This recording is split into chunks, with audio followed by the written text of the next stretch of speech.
Sveiki, skatītāji! Paldies par skatījumiem, laikiem, komentāriem. Līgo izbraucienā devāmies un paņemsim jūs šodien līdzi. Esam atbraukuši uz Le Castello pilsētiņu.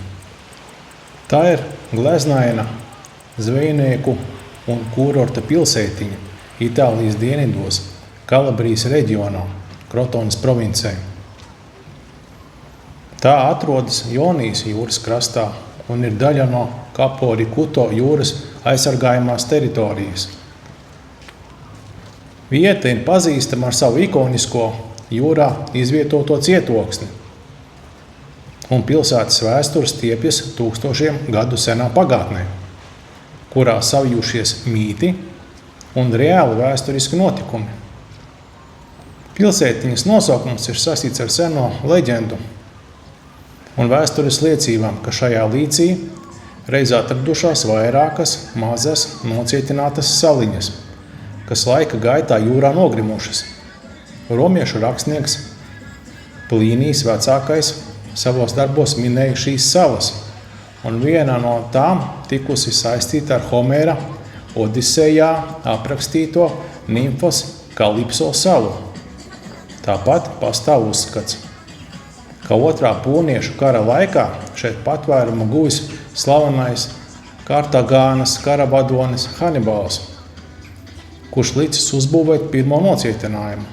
Pēc tam, kad Hanibals reģionu pameta, romieši te izveidoja militāru nometni ar nosaukumu Kastra. Galvenais pilsētiņas lepnums un vēstures liecinieks ir iespaidīgais cietoksnis, kas ar sauszemi savienots tikai ar šauru, mākslīgi veidotu zemes strēli. Tas nekad nav kalpojis kā mužnieku rezidence, bet vienmēr darbojas kā tīri militārs aizsardzības bastions. Šeit mēs viņu varam redzēt. Diezgan iespaidīgs. Diemžēl iekšā es nenokļuvu, jo tur notiek rekonstrukcijas darbi, bet apstaigāju viņu no ārpuses no visām pusēm. Arheoloģiskie izrakumi liecina, ka pilspamatā ir sengrieķu mūra paliekas no 4. gadsimta pirms mūsu ēras. Vēlāk cietoksni pārbūvējuši un paplašinājuši bizantieši, normāņi un Ažujas dinastijas pārstāvji, no kuru valdīšanas laika 13. gadsimtā saglabājies masīvais cilindriskais tornis. Savu pašreizējo vizuālo tēlu cietoksnis ieguva 15. gadsimta beigās aragoniešu valdīšanas laikā, kad Neapolis karalis Alfonso II pavēlēja veikt apjomīgu rekonstrukciju, lai pastiprinātu aizsardzību pret pieaugušajiem Osmaņu flotes draudiem. 16. gadsimtā cietoksnis piedzīvoja nežēlīgus turku pirātu uzbrukumus, tostarp slavenās flotes pavēlnieka Barbarossas iebrukumu. Atceraties filmu Karību jūras pirātu un Barbarosu? Tas personāžs te ir darbojies. Šo pastāvīgu uzbrukuma dēļ 17. gadsimta vidū ciemats un pils uz laiku tika pilnībā pamesti un izpostīti. Līdz gadsimta beigām sākās pakāpeniska apkārtnes atzimšana. Diemžēl mūsdienās pils tiek restaurēta un pagaidām nav pieejama apmeklētājiem. Pagaidām to var apskatīt tikai no ārpuses un izbaudīt panorāmas skatu uz Jonijas jūru. Ko es arī darīju? Lēnā gara apstaigāju cietoksni no visām pusēm. Mēģināju iekļūt iekšā gan tā, gan šitā. Nekādi neizdevās. Neizdevās iekļūt. Mēģināju nedaudz paskatīties pāri mūrim, kaut ko pafilmēt, bet rokas man bija īsas un baigi es jums tur parādīt neko nevarēšu. Bet mēs varam redzēt, ka cietoksnis ir bijis ļoti masīvs. Šeit ir cietokšņa bluķi, kas ir iekrituši jūrā. Acīm redzot, agrāk tā bija nostiprināta siena. Tagad mēs tikai varam nojaust, kā tas sākotnēji izskatījies. Šeit mēs redzam, ir veikti būtiski rekonstrukcijas un renovācijas darbi. kaut kad viņu pabeigs. Solīja pabeigt šā gada maijā. Es jau smējos, ja nebūtu pateikts, kura gada maijā, tad, maijā pabeigs kaut kad nākošu gadu, aiznākošu gadu maijā, bet bija solīts šā gada maijā pabeigt rekonstrukciju, bet, itāļi, es jums jau stāstīju par itāļu meistaru tempiem, nav viņi paspējuši vēl pabeigt rekonstrukciju. Var redzēt, darbi notiek, ir šur tur betonēts, šur tur stiprināts, bet darbi netuvu vēl nav pabeigti. Tā kā atliek tikai gaidīt. Kā es jums parasti saku, pabeigs tuvākajā laikā, bet šeit es tiešām nezinu, kad viņi varētu pabeigt darbus. Tā kā es domāju, ka lielas cerības likt nevar, ka tuvākajā laikā, bet tuvāko gadu laikā varbūt arī pabeigs. Šeit es mēģinu apiet no otras puses un iekļūt cietoksnī, taču man tas neizdevās. Tā kā gāja, akmeņi bija diezgan augsti, kāpa tiem pāri, cik man bija spēka, bet tālāk tā, ka bija ļoti ekstrēma, un tur, principā, es vairs iziet nevarēju, tā kā atgriezos atpakaļ. Ļoti interesanti izskatās cietoksnis tiešām pie pašas kurorta pilsētiņas. Turpat tās blakus ir pludmale, arī pie cietokšņa ir smuka pludmale, arī smuka zivtiņas tur peld, var pat makšķerēt. Diezgan forša vieta. Pie pašas jūras cietoksnis, kurortiskā vietā, kurorta pilsētiņa ir maziņa, bet mīlīga. Ja braucat garām, es ieteiktu iebraukt paskatīties. Nezinu, vai nakšņot ir jēga tur palikt, bet pastaigāt pa dienu un ieturēt kādu maltīti, es domāju, ka droši varat. Vilties nevajadzēs. Redzam, kādas masīvas sienas agrāk bija. Tiešām diezgan masīvas. Protams, tas nav cietokšņa pirmsākotnējais stāvoklis, tas ir atjaunots tuvu oriģinālam, kā viņš varēja izskatīties. Jo es jau teicu, ka tika diezgan pamatīgi viņš izpostīts. Un šodien tiek atjaunots, ņemot par pamatu vēsturiskās liecības un to, kā šis cietoksnis autentiski varētu izskatīties. Bet, protams, no oriģinālā šeit ir saglabājies ļoti, ļoti maz.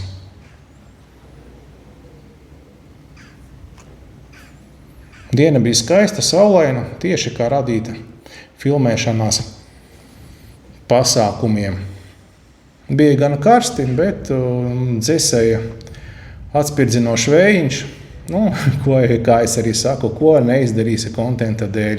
Gribēs tiešām jums parādīt, jo skati tiešām ir skaisti. Un šeit reāli atkal kārtējo reizi man sanāca pieskarties vēsturei. Tiešām ejot pa tāku gar pilī, es tur nograpstīju visus vēsturiskos akmeņus.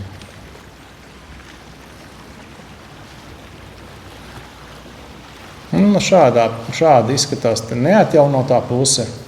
Otra puse bija jau rekonstruēta, šī bija nerekonstruēta. Un šeit mēs redzam kurorta pilsētiņas jauno daļu. Ļoti daudz dažādi veikaliņi, kafēnīcas, ēstuves.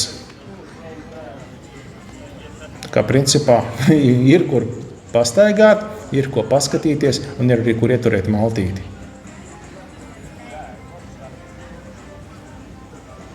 Dažādi jūras lietu veikaliņi ir. Kā tipiskā mazā kurorta pilsētiņā. Viss turistu atpūtai un turistu izklaidai.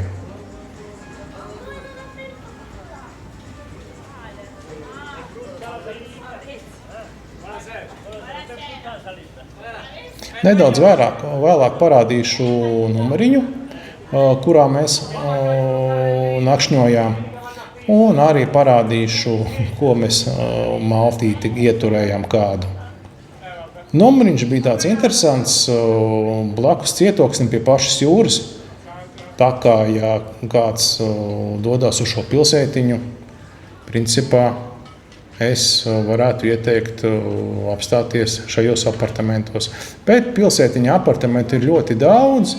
Principā caur Booking un caur Airbnb norezervēt, es domāju, ka nebūs nekādu problēmu. Noteikti jebkuri apartamenti šeit būs labā kārtībā, labi uzkopti, labi iztīrīti, tā kā vilties, es domāju, ka nenāksies.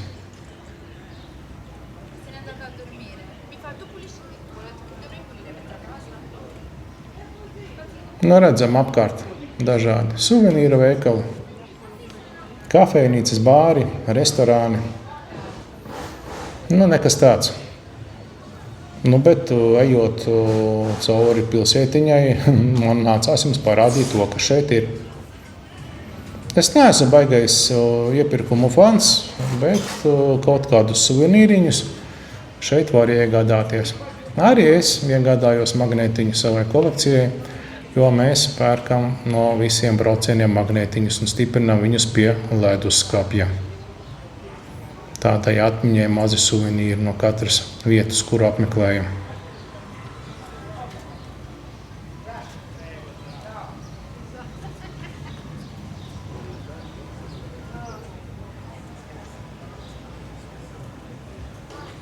Tāda maza, autentiska pilsētiņa. Maz iedzīvotāji. Pārsvarā šeit ir turisti.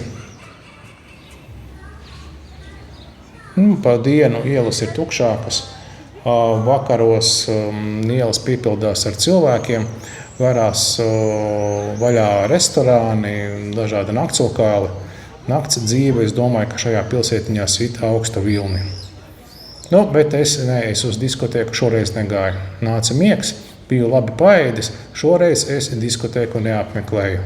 Varbūt nākošreiz.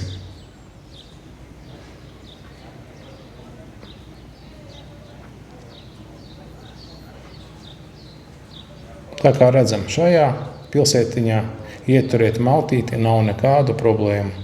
Atliek tikai izvēlēties vietu, kura labāk patīk, kura labākas cenas un kura gardāks ēdiens.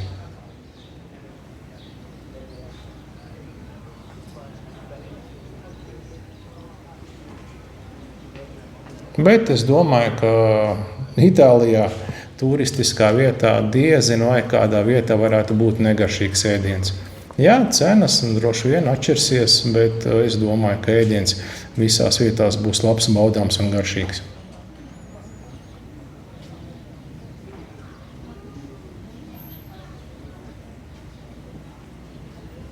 Nu, tāda kurortīga turistiska vietiņa.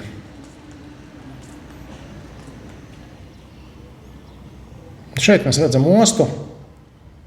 No šīs ostas es jums uzfilmēju līgo apsveikumu. Cerams, ka patika. Šeit mēs arī sagaidījām līgo svētku vakaru šajā pilsētiņā. Uzfilmēšu jums numuriņu apskatu. Ieejas durvis, skapis, galdiņš, televizors, leduskapis. Ir arī kondicionieris. Principā dzīvoklis tāds labi iekārtots. Šeit ir galds, te jau ir mūsu mantas. Tāda viesistaba ar kondicionieri. Izeju uz balkonu. Divas guļam istabas un vannas istaba. Šeit ir viena guļam istaba. Arī ar izēju uz balkonu. Ar jauku skatu. Solīju skatu uz jūru. Piemānīja. Skats uz jūru nav. Skats ir uz otru pusi. Šāds skapis. Nu, principā, iekārtojums diezgan vienkārši, bet derīgs dzīvošanai. Kurortā pie jūras par saprātīgām naudiņām. Un otra guļam istaba tāda mazāka. Divas gultas. Šeit interesanti, ka loks iziet uz iekšējo šahtu. Atvērt viņu var, jēgas nekādas nav, skata nekāda nav, un svaigā gaisa nekāda arī nav. Uz to pašu šahtu arī iziet loks no vannas istabas. Bet no lokas ir. Kaut kāda ventilācija arī ir. Šāda vannas istaba. Un diezgan vienkārši. Ir viss nepieciešamākais.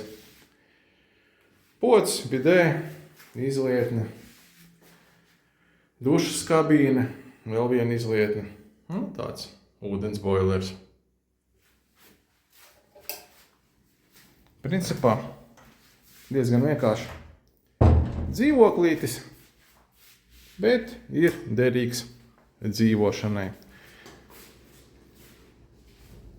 Iziesim uz balkonu, paskatīsimies, kāds skats pavarās. Izejot uz balkonu, pavaras tāds burvīgs skats uz pilsētu. Solītais jūras skats nav, bet kaut kāds skats ir. Šādos apartamentos mēs vienu nakti nakšņojām. Vai es ieteiktu šādus apartamentus? Jā, kāpēc ne? Jūra ir ļoti tuvu, un pilsētiņa ir smuka. Baigi skatīt nav ko šeit, bet vienu dienu šeit var veltīt. Sveiki, skatītāji! Cilvēki pēd, ne, bet cilvēki pastaigā un pēd. Un atnācām uz restorānu, kur ir baigi progresīvi. Šitāds te aparāts, salvetes, kur liek. Noskanē kodu, QR kodu, kvadrātu kodu, un tur viss ēdiena kartē ir. Atnāc, apsēdies, noskanē, pasūti, noēdies, samaksā un ej gulēt. Paskatīsimies, kā šeit cienās. Tūlīt mēs noskaidrosim.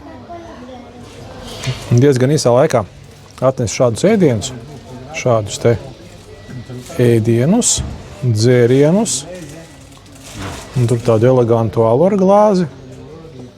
Tā kā es domāju, ka viss būs izcili. Tūlīt mēģināsim, kā tas viss garšos. Draugi mīļie, ja es to varētu ar kameru parādīt, kā garšo, tas būtu forši, bet tā nevar. Es paņēmu rīsu bumbiņas, vienu ar nduju, tā ir asais čili, kopā ar speķīti tāds. Tā kā mana reģiona Kalabrijas nacionālais ēdiens. Un otrs ir zirnīši ar gaļu. Zirnīšus ar gaļu vēl nepagaršoju, bet ar nduju rīsu bumbiņa, tā ir vienkārši bumba kaut kāda. Tāds sprādziens, tur tāds čilī mutē. Vienkārši visas kārpiņas paceļās augšā un vienkārši paklanās un aplaudē. Ļoti garšīgi, super. Rīsu bumbas bija ļoti labas. Protams, asā bumba, tā bija riktīga bumba. Tiešām, jā. Otra bumba, gaļa ar zinīšiem, tā. Bet rīsu bumba ar duļu, tas ir kaut kas fantastisks. Nebūtu alus, es droši vien būtu aizdedzies. Tā kā tā, Itālijā var garšīgi paēst, ir ko paskatīties, ir kur pastaigāt, ir super. Brauciet, atpūsties uz Itāliju.